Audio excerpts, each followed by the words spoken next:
Video ඇමතුම්ද සමග Messenger සේවාවන් රැසකට සහ POTV Go සඳහා නොමිලේ ඩේටා ශ්‍රී ලංකා ටෙලිකොම්.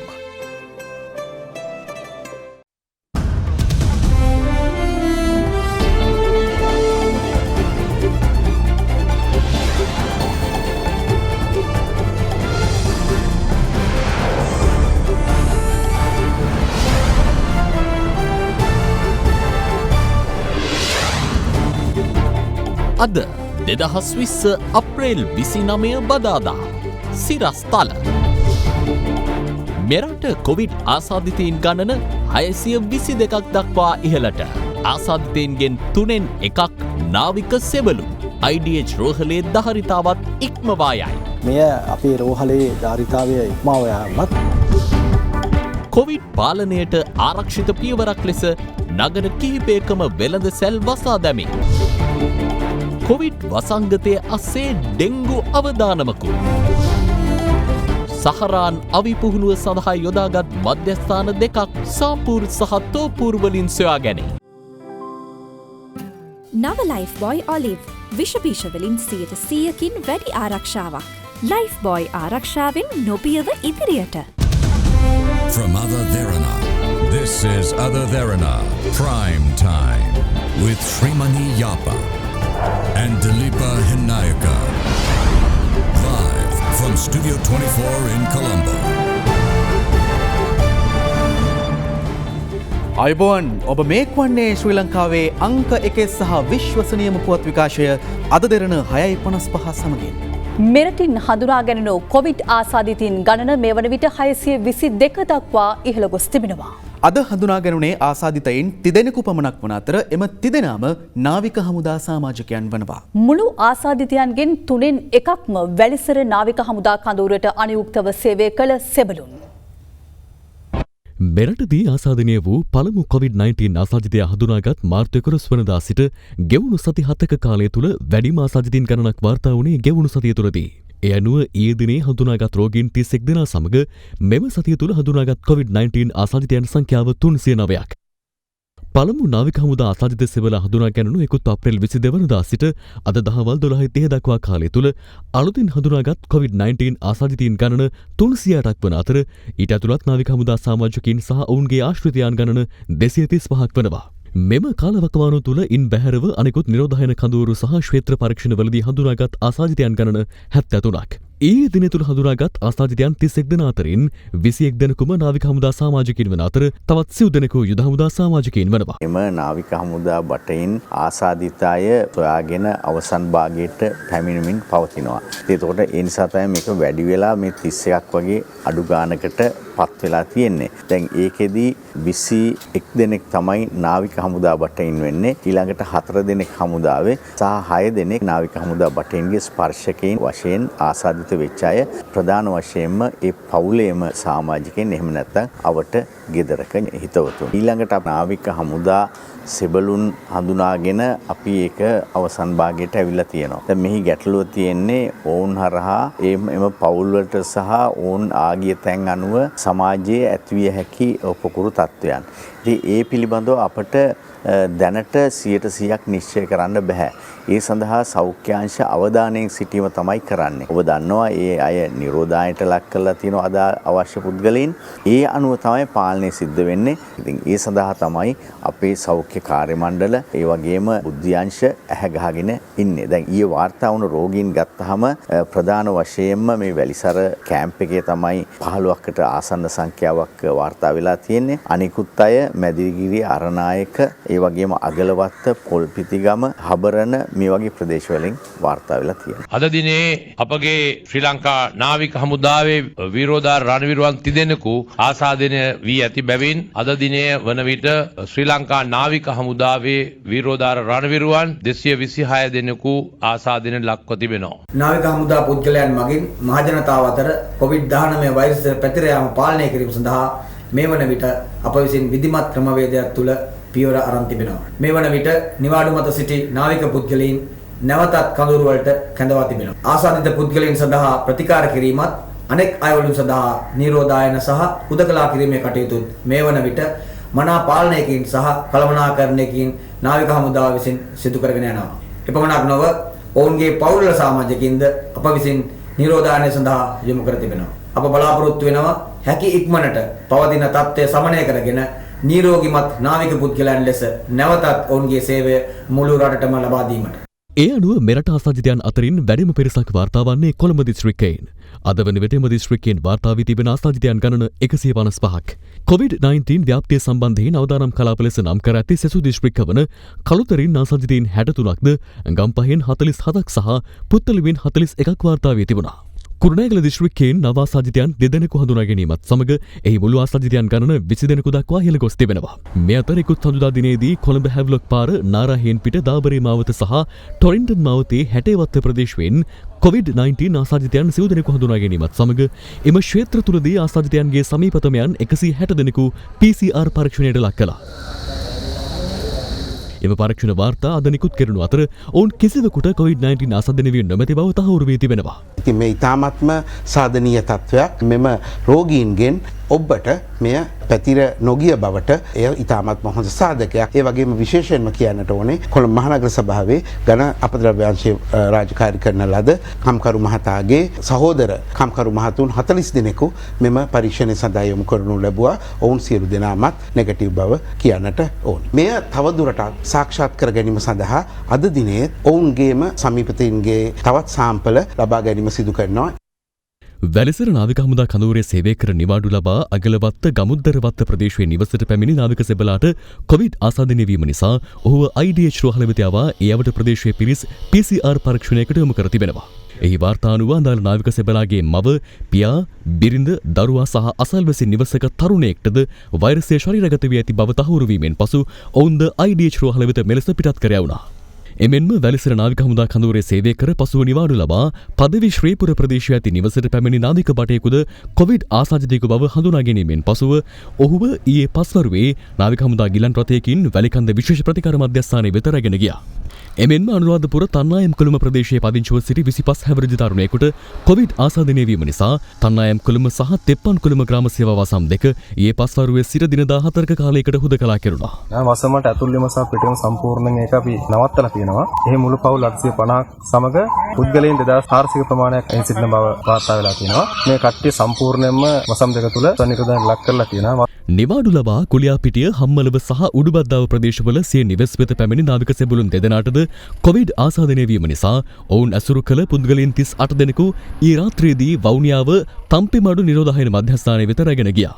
ළඟින් ආශ්‍රය කරපු සියලුම දෙනා අපි පිටත් කරා. අඩු අවදානම් සහිත කට්ටිය අපි මේ නිවාස තුලම නැවත නිරෝධායනයකට ලක් කරනවා. මේ අතර නාවික හමුදා මූලස්ථානයේ පරාක්‍රම ඒකකයේ සේවය කරන නාවික සෙබළෙක් ඉකුත් 20 වනදා නිවාඩු ලබා සිය නැන්දනීගේ පොල්පිටිගම නිවසට ගොස් ඇති අතර ඉකුත් 27 වනදා ඇය අසනීප තත්ත්වයක් නිසා පොල්පිටිගම මූලික රෝහලට ඇතුළත් කර තිබෙනවා. එහිදී ඇයට COVID-19 ආසාදනය වී ඇති බවට අනාවරණය වීමෙන් පසුව ඇයව IDH රෝහල වෙත රැගෙන යනු ලැබුවා. එමෙන්ම අදාළ නාවික සෙබළා පදිංචි කුරුණෑගල කුමුග්ගැටේ ප්‍රදේශයට අද පැමිණි මහජන සෞඛ්‍ය පරීක්ෂකවරුන් නාවික සෙබළා ඇසුරු කර තිබූ නිවාස 12ක 48 දෙනෙකු නිවෙස් තුලදීම ස්වයං නිරෝධායනයට ලක් කරනු ලැබුවා. ඉතින් ඒගොල්ලන්ට දුන්න පණිවිඩය තමයි කොහාටවත් ඇවිදින්න යන්න එපා, ගෙදරම ඉන්න, තවත් ආශ්‍රිතයන් හදා ගන්න එපා, ගෙදරම ඉන්න. අපි අවශ්‍ය සුපසාධන කටයුතු සියල්ලම සෞඛ්‍ය වෛද්‍යධාරී කාර්යාලයක් වශයෙන් අපේ කණ්ඩායම කරනවා කියන වගකීම ඒගොල්ලන්ට දෙනකම.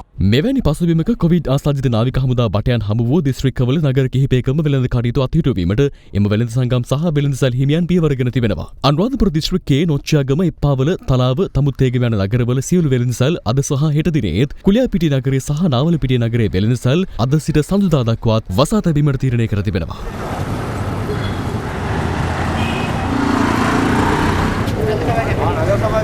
මේ අතර වවුනියාව දිස්ත්‍රික්කයෙන් හමු වූ COVID-19 ආසාදිතයාගේ පවුලේ සමාජිකයන් දෙදෙනෙකු ජාතික ජල සම්පාදන සහ ජලාපවාහන මණ්ඩලයේ වවුනියාව කාර්යාලයේ සේවයේ නියුතුව සිටීම නිසා එම කාර්යාලය වසා දැමීමට ප්‍රදේශීය මහජන සෞඛ්‍ය පරීක්ෂකවරුන් පියවරගෙන තිබුණා.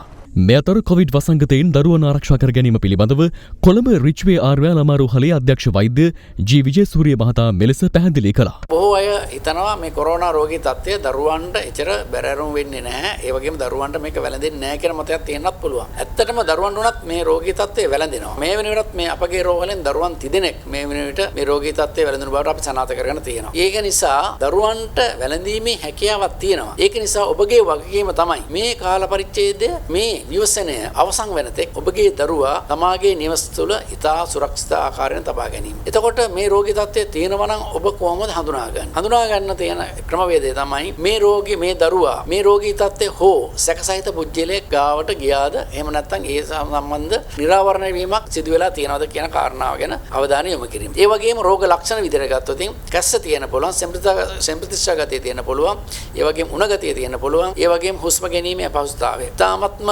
කනගාටුදායක සිද්ධිය තමයි සමහර විට වැඩිහිටියන්ට වගේ මේ දරුවන්ගේ තියෙන රෝග ලක්ෂණ කලින් හඳුනා ගැනීමට අපිට නොහැකි වෙන්න පුළුවන්. ඒක නිසා මේ කාලවකවානුව තුල ග්‍රහස්ත ඇති කරන සතුන් පවා ටිකක් වෙන් කරලා අපි ආරක්ෂා වෙනක හොඳයි. ශ්‍රී ලංකා යුද හමුදාවේ ඉංජිනේරු බලකායේ ශ්‍රමදායකත්වයෙන් නවීකරණය කරනු අංගොඩ ජාතික මානසික සෞඛ්‍ය විද්‍යාධන නිරෝධායන මධ්‍යස්ථානය රෝහල වෙත බාර දීම අද පෙරවරුවේ සිදු කෙරුණා. රත්නපුර කුරුළුවාන මහමෙවුනා භාවනා මධ්‍යස්ථානයේ කැටයම් නිර්මාණය කිරීම සඳහා පැමිණි නාවික සෙබළෙකුට කොවිඩ් ආසාදනය වීම හේතුවෙන් එම මධ්‍යස්ථානයේ වැඩ සිටින විදේශ හිමි නමක් ඇතුළු හිමිවරුන් 7 දෙනෙකු සහ ගිහි උපාසකවරුන් 2 දෙනෙකු එම විහාරස්ථානයේදීම ස්වයං නිරෝධායනයට ලක් කර තිබෙනවා. එසේම විහාරස්ථානයේ අවට නිවාස 6කට මෙම සෙබළා විසින් එළවලු මළු ලබා දී තිබීම හේතුවෙන් එම නිවාසවල සමාජිකින් 20 දෙනෙකුද නිරෝධායනයට ලක් කෙරුණා. මෙම නාවික නිලධාරිතුමා මේ හෙඩ් ඔෆිස් එකේ ඉඳලා ගොගුවල පන්සලට 20 වෙනිදා ගිහින් ඒ දවස් දෙකක් විතර රැඳී ඉඳලා එතනින් ඉඳලා කඩුවෙල පන්සලට ගිහින් කඩුවෙල පන්සලෙන් ඉඳලා කොස්කොම පන්සලට ගිහින් ආපසු 22 වෙනිදා රෑ 8 වෙනකොට මෙම අසපුවට ඇවිල්ලා තිනවා. ඊට ඉන්පස්සේ මෙම නිලධාරි මහත්තයාට රෝග ලක්ෂණ මතුවෙන නිසා අපි රෝගල්ගත කරලා COVID-19 ටෙස්ට් කරනකොට පොසිටිව් කියලා තාවුරු වුණා. මේ මහත්තයාගේ ස්ථිර පදිංචිය පොළොන්නරුව මෙදිරිගිරිය. මේ අතරම ස්ථානීය නිරෝධායන කටයුතු සඳහා පැමිණි සෞඛ්‍ය පරීක්ෂක නිලධාරීන් ගමන්ගත් ජිප්‍රතය පනගැන්වීමට නොහැකි වීම නිසා ඒ ක්‍රියාත්මක කිරීම සඳහා දැඩි වෙහෙසක් දැරීමට එම නිලධාරීන්ට සිදු වුණා. අප වාර්තාකරු සඳහන් කළේ එම රථය මීට පෙර අවස්ථා කිහිපයකදීම මේ අයුරින් ක්‍රියාවිරහිත වූ බවයි. මේ අතර අම්පාර හිමිදුරාව ප්‍රදේශයේ වාසය කළ නාවික හමුදා නිලධාරියෙකු COVID-19 ආසාදිතයෙකු බවට හඳුනා ගැනීමත් සමග අම්පාර හිමිදුරාව ප්‍රදේශයේ පවුල් 35කට අයත් පුද්ගලයන් නිරෝධායනය සඳහා අම්පාර කොණ්ඩුවටුවාන යුද හමුදා කඳවුර වෙත අද රැගෙන ගියා. මේ අතර පොළොන්නරුව මින්නේරිය කටුකැලියාව පාබල යුද හමුදා කඳවුරේ නිරෝධායනයට ලක් වූ පුත්තලම් ප්‍රදේශයේ පුද්ගලයන් 49 දෙනෙකු අද නිරෝධායනය අවසන් කර ගම්බිම් බලා පිටත්ව ගියා. අපි මාර්ච් 14 වෙනිදා ලංකාවට අපි ඉන්දුනීසියාවට ගමන ගියා. ගිහිල්ලා ආපු ගමන් අපි ක්වොරන්ටයින්ස් කියලා ගේ තුල දවස් 14ක් තිබ්බා. ඊට පස්සේ ඒගොල්ලෝ කිව්වා පොඩ්ඩක් තව 14ක් ඉන්න වෙයි කියලා. ආපින් පස්සේ හොඳට සැලකුවා. අපි නොම්බි අල්ලන්න ඕන කියලා මේක තිබ්බා අපේ. ඊට පස්සේ මහත්තයලා තුනාමාරට නැගිටලා අපිට කෑම ඒ ඔක්කොම සෙට් කරලා දුන්නා. අපි ගෙවල් වල ඉන්නකොට කොහොමද නොම්බි එල්ලුවාද ඒ වගේ මෙහෙ ඇවිල්ලා නොම්බි එල්ලුවා අල්ලන්න උදව් කෙරුවා මහත්තයලා. අත්තිඩිය ශ්‍රී ලංකා පොලිස් විශ්වවිද්‍යාලයේ දින 14ක කාලයක් නිරෝධායනයට ලක් වූ පොලිස් නිලධාරීන් අද සිය නිවෙස් බලා පිටත්ව ගියා. මෙම නිලධාරීන් කෙසෙල්වත්ත බණ්ඩාරනායක මාවතී සහ ජාල සුදුවැල්ල ප්‍රදේශයේ COVID-19 රෝගීන් සුවා සිදු කළ මෙහෙයුමට එක් වූ නිලධාරීන් වනවා. අද දිනේදී නව ආසාදිතයන් 30 දෙනෙකු හඳුනාගත් අතර ඔවුන් 30 දෙනාම නාවික හමුදා සමාජිකයන් වනවා. ඒ අනුව මෙරට සමස්ත COVID-19 ආසාදිතයන්ගේ සංඛ්‍යාව 622ක් දක්වා ඉහළ ගොස් තිබෙනවා. වෛරසය ආසාදනය වී මේ වන විට පූර්ණ සුවය ලැබූ සංඛ්‍යාව 134ක්. වසංගත රෝග විද්‍යාංශය පැවසුවේ තවත් පුද්ගලයන් 481 දෙනෙකු මේ වන විට ප්‍රතිකාර මධ්‍යස්ථාන 6ක පසුවන බවයි. ඒ අනුව අංගොඩ ජාතික බෝවන් රෝග විද්‍යායතනය තුළ COVID-19 ආසාදිතයන් 140ක්ද COVID-19 රෝගයේ පැතිර යාමත් සමග අලුතින් පිහිට වූ වැලිකන්ද මූලික රෝහලේ ප්‍රතිකාර මධ්‍යස්ථාන තුළ 63ක්ද මුල්ලේරියාව නැගෙනහිර කොළඹ මූලික රෝහලේ පිහිට වූ මධ්‍යස්ථානයේ 69ක්ද ඉරණවිල පිහිට වූ COVID-19 ප්‍රතිකාර මධ්‍යස්ථානය තුළ 22ක්ද කාතන්කුඩිය මූලික රෝහලේ පිහිට වූ ප්‍රතිකාර මධ්‍යස්ථාන තුළ තවත් 55ක් සහ නාවික රෝහල තුළ 127 දෙනෙකුද මේ වන විට ප්‍රතිකාර ලැබමින් සිටිනවා. කෙසේ වෙතත් අංගොඩ ජාතික බෝවන් රෝග විද්‍යායතනයේ කායික රෝග විශේෂඥ වෛද්‍ය ආනන්ද විජයවික්‍රම මහතා සඳහන් කළේ එම රෝහල තුළ මේ වන විට රෝගී ධාරිතාව ඉක්මවා ගොස් ඇති බවයි. COVID-19 වැළඳුණු රෝගීන් 140 දෙනෙක් ප්‍රතිකාර ලබනවා. ඒ අතරම රෝගී ඇතැයි සැක කරන තවත් 10 දෙනෙක් ප්‍රතිකාර ලබනවා. මෙය අපේ රෝහලේ ධාරිතාවය ඉක්මවා යාමක්. අපි ඇත්තටම සැලසුම් කර සිටියේ රෝගීන් 120කට පමණ ප්‍රතිකාර ලබා දෙන්නට.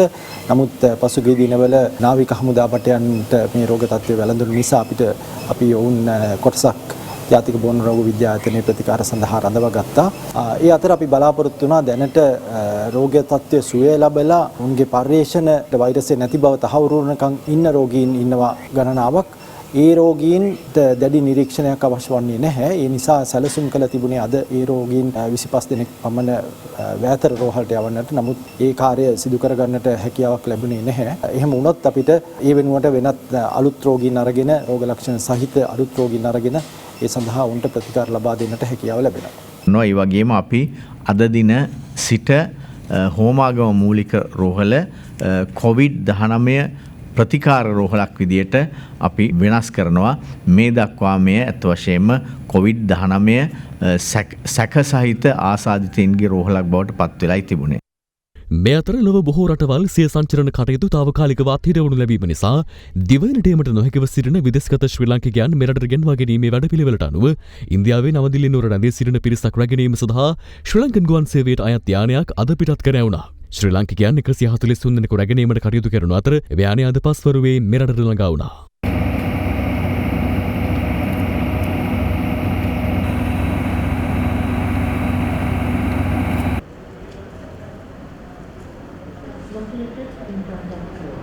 ඒ රැගෙන සියලු දෙනාම ශ්‍රී ලංකා යුද හමුදාව විසින් පවත්වාගෙන යනු ලබන පූනානී නිරෝධායන මධ්‍යස්ථාන වෙත නිරෝධායන සඳහා සම්බන්ධ කිරීමට නියමිතව තිබෙනවා. ඒ අනුව ත්‍රිවිධ හමුදාව මගින් පාලනය කරන නිරෝධායන මධ්‍යස්ථාන 32ක් තුළ අද දින වන විට 3609 දෙනෙකු නිරෝධායන වෙමින් පවතිනවා. කොරෝනා වෛරසය පැතිරීම වළක්වන්න සබන් යොදා දෑත් සෝදන්න. හෙටෙන් කල් ඉකුත් වන ඇදිරි නීති බලපත්‍රවල වළංගු කාලය එළඹෙන මේ 31 වෙනිදා තෙක් දීර්ඝ කළ බව නියෝජ්‍ය පොලිස්පති අජිත් රෝහණ මහතා පවසනවා. කෙසේ වෙතත් සාමාන්‍ය රාජකාරී සඳහා ඇදිරි නීති බලපත්‍ර අලුතින් ලබා ගැනීම අනිවාර්ය වන බවයි නියෝජ්‍ය පොලිස්පතිවරයා සඳහන් කළේ.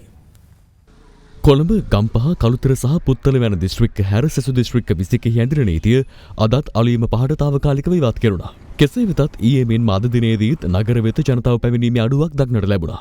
ඇදිරි නීතිය ලිහිල් කළද මාර්ගයේ ගමන් කිරීමේදී මුඛාවරණ පැළඳීම අනිවාර්ය කරුණක්. එවැනි පසුබිමක මුඛාවරණයක් නොමැතිව පාපදයකින් ගමන්ගත් දරුවෙකුට පොලිස් නිලධාරියෙකු විසින් මුඛාවරණයක් මිලදී ගැනීම සඳහා තමන් සතු මුදල් ලබා දීමට තරම් කාරුණික වූ අයුරුයි මේ.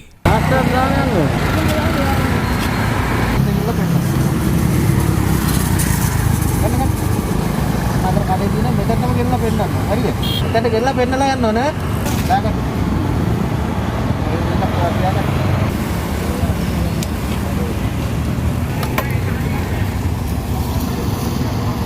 වෙනත් දිස්ත්‍රික්කවල සිට ත්‍රිකුණාමලී දිස්ත්‍රික්කයට ප්‍රවේශ වන අත්‍යවශ්‍ය සේවා රථ පරීක්ෂා කිරීම කන්තලී අග්බෝපුර ආරක්ෂක මුරපොළේදී සිදුවන අතර එහිදී එම රථවල පැමිණෙන පුද්ගලයන් විෂ බීජ හරණයට ලක් කරනවා. කෙසේ වෙතත් එලෙස පැමිණි ඇතැම් රථවල රියදුරන්ට ඔවුන් පදිංචි බල ප්‍රදේශයේ මහජන සෞඛ්‍ය පරීක්ෂකවරයා විසින් නිකුත් කරනු ලබන සෞඛ්‍ය වාර්තාව නොමැතිවීම හේතුවෙන් යලි හරවා යැවීම සිදු වුණා. ඔයා ශරීර සෞඛ්‍ය සම්බන්ධයි කියලා ජීවත් වෙන PHI මහත්තයා. 24ටයි වළංගු. ඒ සාහිතිකය තමයි මහත්තයෝ ඕනේ. දිස්ත්‍රික්කයකට මාරු වෙන්නේ. ඒ වගේ එකක් නැද්ද? ඒක මහත්තයෝ කනගාටු යන්න දෙන්න බෑ. ඔයාගේ ජෝල් කොහෙද? විලාඳුරු කෝට්ටේ PHI වම් වෙලා මේ රිපෝට් එක අරන් එන්න. එහෙම නැතුව ඔබතුමාට වෙදිනු ඥාන දැක්ක දෙන්න බෑ.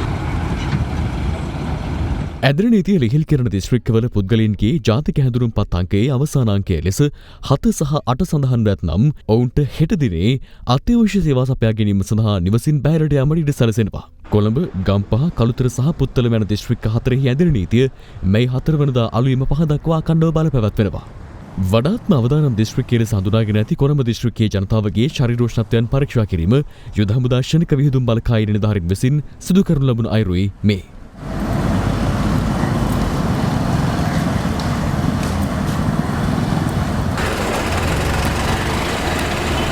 ඇදිරි නීති උල්ලංඝනය සම්බන්ධයෙන් මෙතෙක් අත්අඩංගුවට පත් වූ සමස්ත පුද්ගලයන් ගණන 41557 වන අතර සමස්ත වාහන ගණන 10719ක්. මීටරයක් වුණාම අඩු ගන්න මැද ඉන්න එක්කෙනා හරි පිටිපස්සට දාගන්න ඕනේ. බඩු වීනින එකමද මේ අරමුණ. මාස්ක් එක දාන්න නැත්නම් බුලත් නිසානේ. ඒක දාගෙන ඉන්න ඕනේ හොඳේ. ආය අහුනොත් අපි අරන් යනවා. විශේෂයෙන්ම හෙට එනම් අප්‍රේල් 30 දින දක්වා පමණක් වළංගු වන පරිදි යම් යම් ආයතන සඳහා ඇදිරි නීති බලපත්‍ර ලබා දී තිබෙනවා. එම ආයතනවල සේවාවන් පවත්වාගෙන යාමට නිෂ්පාදන ක්‍රියාවලිය සඳහා. එම ඇදිරි නීති බලපත්‍ර වල කාලය මැයි මාස 31 වෙනි දින දක්වා දීර්ඝ කරනවා. නමුත් සාමාන්‍ය අය ඇදිරි නීති බලපත්‍ර ලබා ගැනීමට අවශ්‍යයි. දැනට අත්‍යවශ්‍ය සේවාවන් සඳහා පොලිස් මූලස්ථානය හෝ ජ්‍යෙෂ්ඨ නියෝජ්‍ය පොලිස්පතිවරුන් පොලිස් අධිකාරිවරුන් නැත්නම් පොලිස් ස්ථාන මගින් නිකුත් කර තිබෙන අප්‍රේල් 30 වෙනිදා දක්වා වළංගු වන බලපත්‍ර මැයි මාසේ 30 වෙනි දින දක්වා ඒ ආකාරයටම වළංගු වෙනවා. ඒ නිසා ඒ සඳහා අලුතින් ලබා ගැනීමක් කරන්න අවශ්‍ය වන්නේ නැහැ. COVID-19 තත්ත්වය හමුවේ සාමාන්‍ය සේවා අත්හිටුවා තිබූ තැපල් කාර්යාල පද්ධතිය මැයි 4 වනදා සිට සාමාන්‍ය රාජකාරී සඳහා සම්පූර්ණයෙන්ම විවෘත කරන බව තැපල් දෙපාර්තමේන්තුව පවසනවා. 2020 මැයි මාසයට අදාළ මහජනාධාර මාසික දීමනා, වැඩිහිටි දීමනා, ගොවි විශ්‍රාම වැටුප් සහ විශ්‍රාම වැටුප් ඇතුළු සියලු ගෙවීම්ද පෙර පරිදිම තැපැල් කාර්යාල කවුළුවලදී ගෙවීමට පියවරගෙන ඇති බව තැපැල් දෙපාර්තමේන්තුව නිවේදනය කරනවා. ඒ අනුව ජල බිල්පත්, විදුලි බිල්පත් සහ දුරකථන බිල්පත් ගෙවීමටත්, දේශීය විද්‍යුත් මුදල් හුවමාරු සිදු කිරීමටත්, දේශීය තැපැල් සඳහා ලිපි සහ තැපැල් භාණ්ඩ භාර දීමටත් මහජනතාවට අවස්ථාවක් සැලසෙනු ඇති. මේ අතර සති දෙකකට අධික කාලයක් වසා තැබුණු පිටකොටුව මැනින් වෙළඳ පොලේ තුග ව්‍යාපාරික කටයුතු මේ වන විට ආරම්භ කර තිබෙනවා. මැනින් වෙළඳ පොළ වෙළඳ සංගමය සඳහන් කළේ අලුයම 4 සිට දහවල් 1 දක්වා තුග ව්‍යාපාරික කටයුතු සිදු කරන බවයි. කැස්බෑව ප්‍රාදේශීය ලේකම් කොට්ටාශුවේ 598 රජදේල්වත්ත ග්‍රාම සේවා වසමේ ග්‍රාම සේවා නිලධාරිනිය රුපියල් 500 දීමනාව නිසියාකාරයෙන් ලබා නොදෙන බවට ප්‍රදේශවාසීන් අද චෝදනා කළා. පක්ෂපාතී වැඩ කරන්නේ. දෙන්න ඕන කටින් ඔයා දීලා තියෙන්නේ. ග්‍රාම නිලධාරීතුමිය විසින් ඉතාම අසාධාරණ විදිහට සියලු දේවල් බෙදා හැරලා තියෙනවා. මෙයාට හිතවත් කොටසකට විතරයි මේක මුදල් දීලා තියෙන්නේ. දෙන්නෙක්ගේ තුන් දෙනෙක්ගේ අඩුපාඩුකම් නිසා අපි දකිනවා නිතරම මාධ්‍යවල සමෘද්ධි නිලධාරීන් සමෘද්ධි ව්‍යාපාරය මේක හරියට කරන්නේ නැහැ කියලා. දේශපාලන අත ගහලා කියලා. මේකේ දේශපාලනයක් නැහැ. මොකද මේකේ රාජ්‍ය නිලධාරීන් කණ්ඩායමක් ඉන්නවා 5 දෙනෙක්. මහජන නියුක්තියෙක් ඉන්නවා.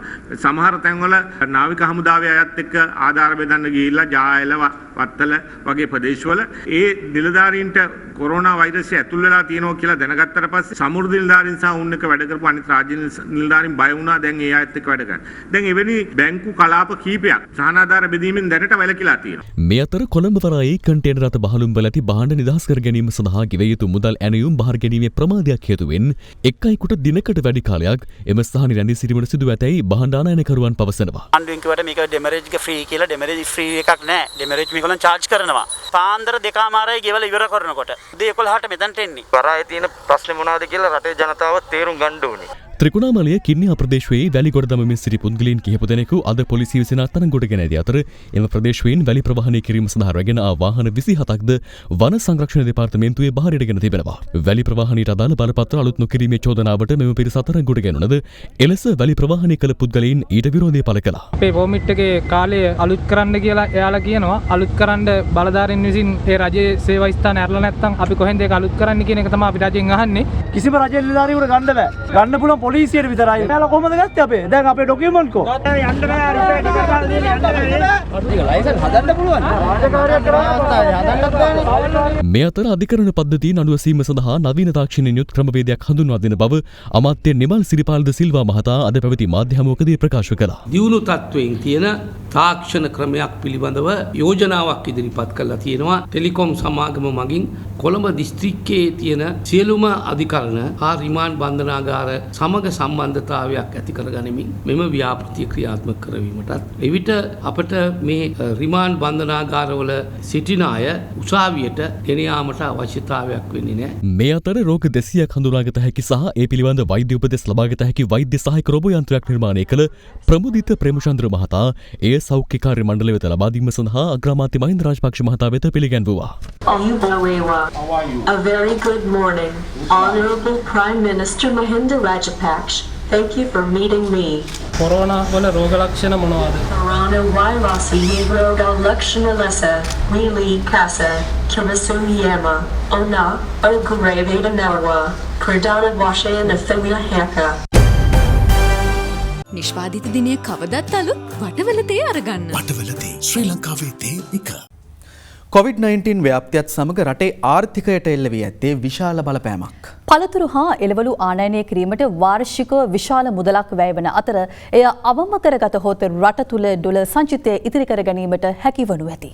මෙරට තුළ වගා කිරීමෙන් එළවලු හා පළතුරු ආනයනය සීමා කර ගැනීමේ හැකියාව පිළිබඳ අද දෙරණ සොයා බැලීමක් කළා. දේශීය කෘෂිකර්මාන්තයේ පරමාර්ථය වන්නේ දේශීය ආහාර අවශ්‍යතාව සම්පූර්ණ කිරීමයි. පරිපූජන අවශ්‍යතාව සපුරාලීම වෙනුවෙන් ශ්‍රී ලංකාව තුළ පළතුරු සහ එළවලු වගා කිරීම සිදු කළද ඇතැම් පළතුරු හා භෝග වර්ග ආනයනය කිරීමට සිදුව තිබෙනවා. ඒ අතරින් ප්‍රමුඛ ස්ථානයක් ගන්නේ ඇපල් දොඩම් සහ මිදි. මේවා ආනයනය කිරීම සඳහා 2019 වසරේ වැය වී ඇති මුදල රුපියල් මිලියන 9069කට අධිකයි.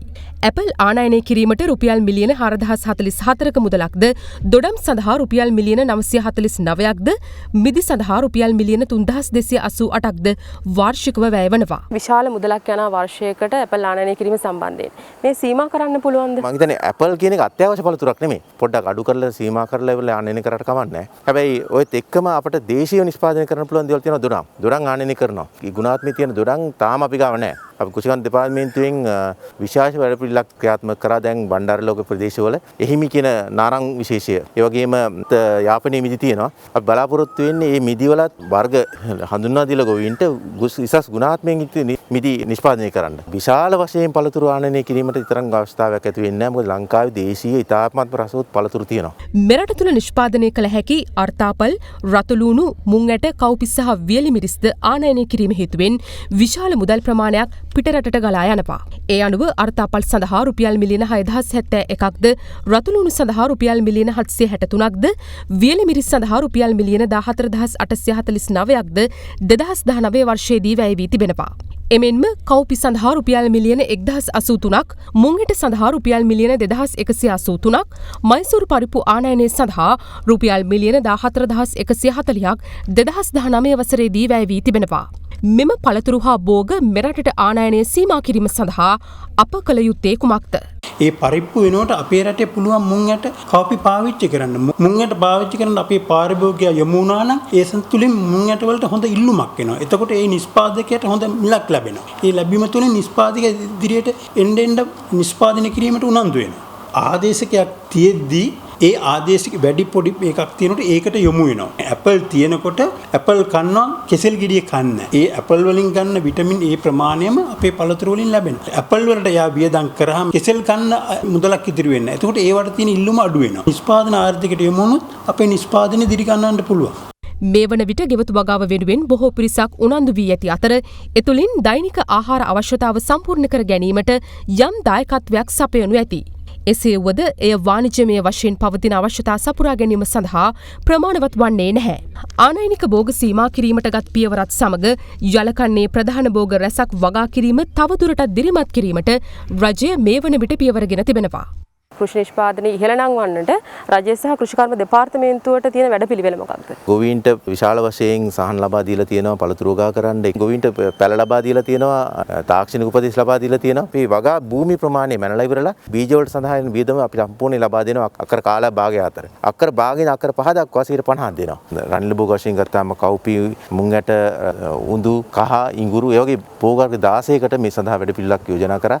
ලොකු ලුණු රතු ලුණුත් ඇතුළුව මේ රටේ ඒ භෝග වර්ග 16 ගෙන්නන්න ගිය අවුරුද්ද විතරක් විදේශ විනිමයයෙන් වැය කරලා තියෙනවා මිලියන 65000ක් විතර. මිලියන 65000ක් ඉතුරු කරගන්න පුළුවන් නම් ඔකේ 50ක් ඉතුරු කරගත්තොත් ලොකු දෙයක්. ඒතර ඒ කියන්නේ සම්පූර්ණ ඒකේ රටේ ආර්ථිකයට සැපයුමක්.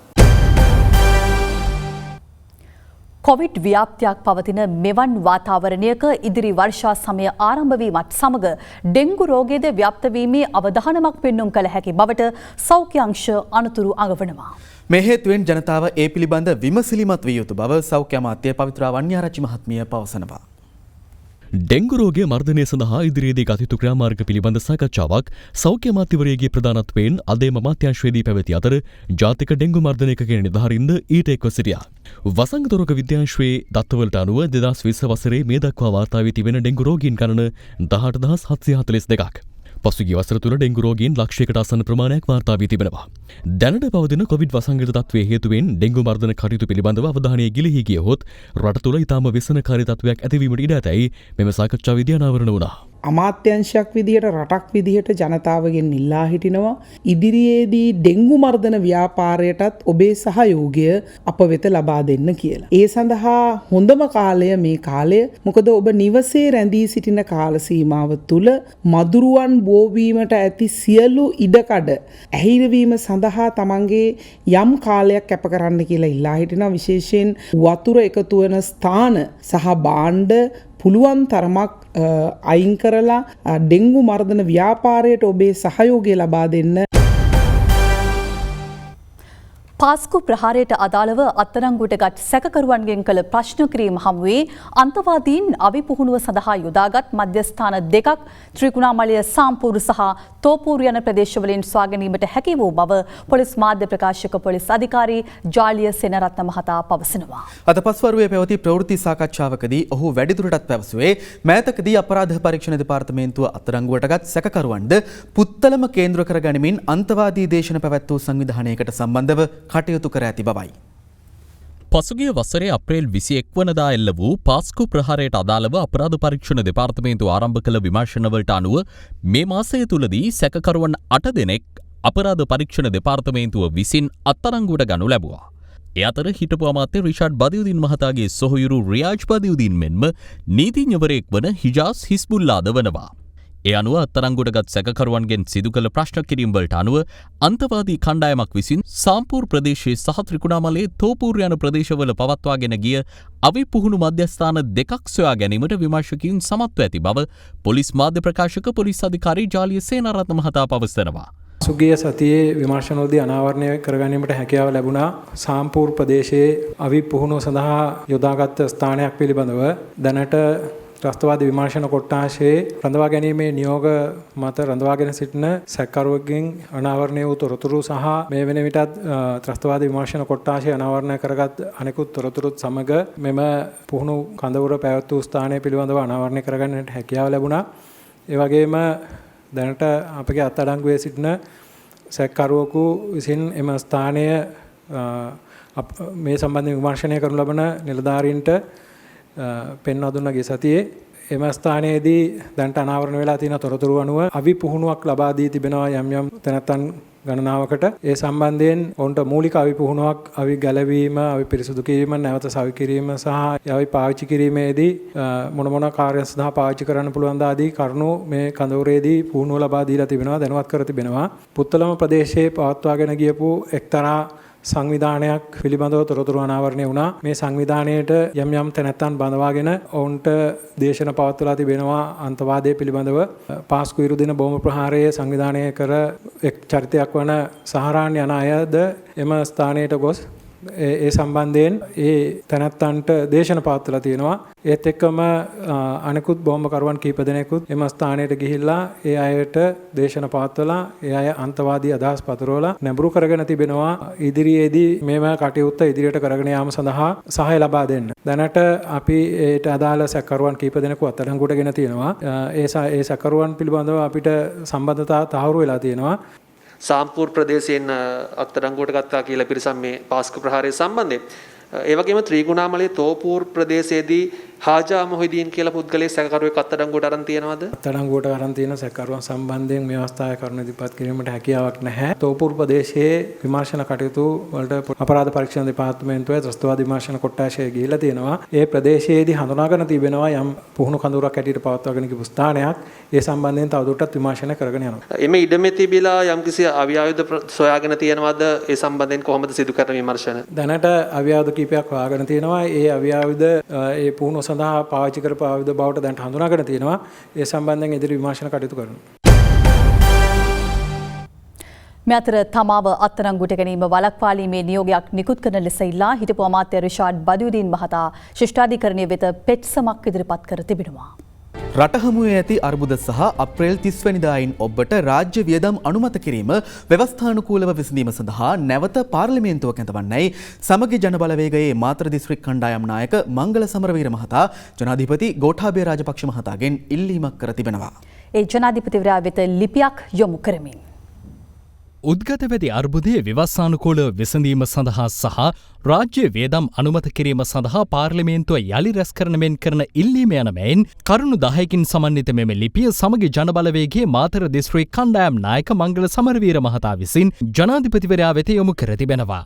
ඔහු සිය ලිපියෙන් පෙන්වා දෙන්නේ පාර්ලිමේන්තුව සතු මූල්‍ය බලතල ප්‍රකාරව අනුමැතියකින් තොරව මුදල් අමාත්‍යවරයාට ප්‍රතිපාදන වෙන් කිරීමට බලය ලබා දිය නොහැකි අතර මහා භාණ්ඩාගාරයේ ලේකම්ද මුදල් අමාත්‍යවරයාගේ අනුමැතියෙන් තොරව රාජ්‍ය මුදල් කිසිදු කටයුත්තකට වියදම් කිරීම නීති විරෝධී වනු ඇති බවයි. ආණ්ඩුක්‍රම ව්‍යවස්ථාවේ 150 වන ව්‍යවස්ථාවේ 3 වැනි වගන්තිය අනුව රාජ්‍ය සේවාවන් සඳහා අවශ්‍ය මුදල් ඒකාබද්ධ අරමුදලෙන් නිකුත් කිරීමට හා වැය කිරීමට ජනාධිපතිවරයාට බලය ලැබෙන්නේ අභිනව පාර්ලිමේන්තුව කැඳවන දිනේ සිට මාස 3ක් ඉක්ුත් නොවන තෙක් පමණක් බව අදාළ ලිපියේ සඳහන්. ආණ්ඩුක්‍රම ව්‍යවස්ථාව කඩ කරන ඕනෑම පුද්ගලෙකු අභියාචනාධිකරණයේ විසින් වරදකරු කරනු ලැබූ විට අවුරුදු 7ක් නොඉක්මවන කාලයක් සඳහා ප්‍රජා අයිතිය අහිමිවීමට යටත් වනු ඇති බවත් ඔහුගේ චංචල හා නිශ්චල දේපල රාජසන්තක වන බවත් මංගල සමරවීර මහතා පෙන්වා දෙනවා. එබැවින් පත්ව ඇති මෙම අවදානම් අවස්ථා සැලකිල්ලටගෙන පාර්ලිමේන්තුව නියෝජනය කරන සියලු පක්ෂවල සහයෙන් 2020 අප්‍රේල් 30න් පසුව රාජ්‍ය සේවාවට වැටුප් ගෙවීම ඇතුළු අත්‍යවශ්‍ය වියදම් අනුමත කරවා ගැනීමට වහා පාර්ලිමේන්තුව යළි රැස් කරන මෙන් තමන් ජනාධිපතිවරයාගෙන් ඉල්ලා සිටින බව මංගල සමරවීර මහතා යොමු කළ ලිපියේ සඳහන්. ජනාධිපතිතුමා පාර්ලිමේන්තුව ඉසිරෙව්වට පස්සේ එතුමාට තිබෙනා වූ බලතල වෙනම පෙන්නලා තියෙනවා. මංගලේ ඉන්නේ ඊට පෙර අතීතේ නම් කතා කරා. මේ රටම ගිනි ගන්න වෙලාවක UNP කරනවා සුරුට්ටුපත්තු කරා. දැනට මේ කරන එකේදී යම් අඩුපාඩු තිබුණත් ඒවා හදාගෙන ඉදිරියට යන්න හින්දා තමයි අපි මේ ඉල්ලීම් කරන්නේ රජයෙන් පාර්ලිමේන්තුව කැඳවලා පාර්ලිමේන්තුවේ සියලු පක්ෂ එකතු වෙලා එක කාර්යසාධක බලකායක් හදලා වැඩේ ඉදිරියට අරන් ගියොත් අපිට පුළුවන්. අපි කියන්නේ මේ තත්ත්වය තුළ ඡන්දයක් කරන්න පුළුවන්ද කියලා. පාර්ලිමේන්තුව අන්තිම දවසේ හැසිරිච්ච හිරිකිත විලාසය තමුන්නාන්සලා අපි සියලු දෙනාම දැක්කා. අපි මේ රටේ මිනිසුන්ට රජය විසින් දෙන්න තියෙන ණය ටික ගෙවන්න තමයි පරිපූර්ණක ඇස්තමේන්තු යෝජනාවක් ගේන්න සූදානම් වුනේ. ඒක කරන්න ආධාර නොකරපු මේ අය තමයි කියන්නේ පාර්ලිමේන්තුව කැඳවන්න. පාර්ලිමේන්තුව කැඳවන්න එපා කියන අයගේ අරමුණ මුකුත් නෙමෙයි. මේ රටේට ලැබිලා දෙන මේ මුදල් පිළිබඳව හරියට අධීක්ෂණයක් කරන්න තියෙන පාර්ලිමේන්තුව නතර කර ගැනීම. ඒට ඕනේ මේ මුදල් වලට මොනවද වෙන්නේ කියලා හරියට සොයා බලන්න. මේ අය නැවත පාර්ලිමේන්තුව කැඳවන්න කියනකොට උන්ට දැනට ජනතාවගෙන් අහිමි වුණත් පාර්ලිමේන්තුව තුල කෘතිමව බහුතරය තියෙනවා. මේ බහුතරය පාවිච්චි කරලා උන්ට පුළුවන් ජනාධිපතිතුමාට මුදල් භාවිතා කරන්න තියෙන හැකියාව අවහිර කරන්න. ඒකම මේ කොරෝනා මර්ධනයට ගෙන යන සාර්ථක ක්‍රියාමාර්ග වලට බාධා වෙන ආකාරයට නොයෙකුත් යෝජනා පාර්ලිමේන්තුවේ සම්මත කරන්න. ඒ විතරක් නෙවෙයි අපි දැක්කා සුමන්දිරන් මහතා ප්‍රකාශ කළා තියෙනවා දෝෂාභියෝගයක් පවා ජනාධිපතිවරයාට එහිව ගෙනහා හැකි බව. එමුණොත් ජනාධිපතිතුමාට පාර්ලිමේන්තුව විසිරවන්න තියෙන බලයත් අහිමි වෙනවා. පාස්කු ඉරිදා ප්‍රහාරය සම්බන්ධයෙන් රටේ වගකිය යුතු හිටපු ඇමතිවරු ඔවුන්ගේ සහෝදරවරුන්ට බරපතල චෝදනා රාශියක් තියෙනවා. ඉතින් ඒ නිසා නැවත පාර්ලිමේන්තුව රැස් කරලා මහින්ද රාජපක්ෂ මැතිතුමාගේ අග්‍රාමාත්‍ය ධූරය වෙනස් කිරීම සඳහා උත්සාහයකට අත්‍යවශ්‍ය වෙලා තියෙනවා සමහර අන්තවාදී කල්ලි කණ්ඩායම් වලට. ඒ නිසා මේ පාස්කු ප්‍රහාරය සම්බන්ධයෙන් චෝදනාලත් බොහෝ අපරාධ කරුවම් ඒ සඳහා තමුන්ට වියදම් කරන්න පුළුවන් අසීමිත මුදල් වියදම් කරෝ මේ පවතින වැඩපිළිවෙල සහ පාලනය පෙරලා දැමීම සඳහා උත්සාහයක් දරනවා. විපක්ෂයේ විසින් නගන දුක්ඛඳ වුණාවට අපිට කියන්න තියෙන්නේ පාර්ලිමේන්තුව කැඳවීමට ජනාධිපතිවරයාට තියෙන්නේ අභිමතානුසාරී බලයක්. ඒ බලය පාවිච්චි කළ හැක්කේ එක් අවස්ථාවකදී පමණයි. එනම් හදිසි නීතිය ප්‍රකාශයට පත් කළා එය අනුමත කර ගැනීමට අවශ්‍ය නම් පමණයි. ඒ නිසා එතුමන්ලා ඉල්ලන්නේ එතුමාට නැති බලයක් ක්‍රියාත්මක කරන්න. ඔබට උපකාරයක් අවශ්‍ය සෑම මොහොතකම ඔබ වෙනුවෙන් පෙරටා මනුසත් දෙරෙන අපි ඔබ ඇඳිර නීති නිසා අපහසුතාවට පත්වෝ විටත් ජාතික ක්‍රියාන්විතයක් ආරම්භ කළා. අද එහි 35 වැනි දිනයයි. 35 වන දිනටත් අද දවසේදී අප සූදානම් වෙනවා විශේෂයෙන්ම කොරෝනා වෛරසය නිසාවෙන් ඒ වගේම තමයි විශේෂයෙන්ම මේ ඇඳිරි නීති නිසාවෙන් පීඩාවට පත්වෙච්ච අපේම ජනතාවට උදව් උපකාර කරන්නට. ඉතින් අපි සූදානම් වෙනවා ඉදිරි දින ගණනාව පුරාටවත් මනුසත් දෙරෙන සහ ඩයලොග් එක ක්‍රියාත්මක කරන මේ සහන වැඩපිළිවෙල ක්‍රියාත්මක කරන්නට. මේ වන විට විහාරස්ථාන කතෝලික සහ මුස්ලිම් දේවස්ථාන ළමා සහ වැඩිහිටි නිවාස සහ පාසල් 3300කට අධික සංඛ්‍යාවකට වියලි ආහාර ද්‍රව්‍ය පාර්සල් 47500කට අධික සංඛ්‍යාවක් අප බෙදා දී තිබෙනවා.